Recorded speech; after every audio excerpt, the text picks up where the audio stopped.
যাতে আমাদের কোনো নারী পাহাড়ি বাঙালি এখানে বসবাসকারী কেউ যেন এই নারী পাচারকারীর খপ্পরে পড়ে সর্বস্ব যেন হারাতে না হয়।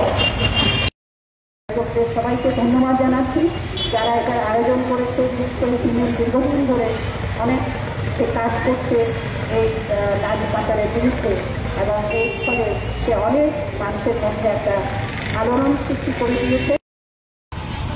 তখন থেকে প্রশাসন বা জেলা এর পরবর্তী ঘটনা আপনারা জানেন যে আরও অনেক লেখক আমাদের একজন মিডিয়া কর্মী সহকর্মী, আমি তাকে ধন্যবাদ দেব।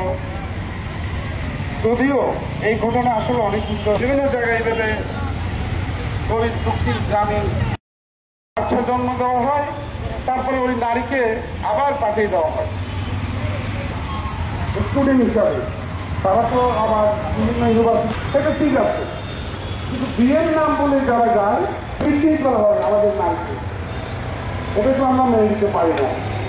যদি এই জিনিসটা সচেতন হয়ে মধ্য থেকে সাধারণত আমাদের এই বিষয়গুলো মূল্যবোধের যে অবক্ষয় আমরা মনে করি, আমি বলতে আওতায় আনা হয়েছে, এখনো যারা ধরা পড়েনি তাদেরকে ধরতে হবে।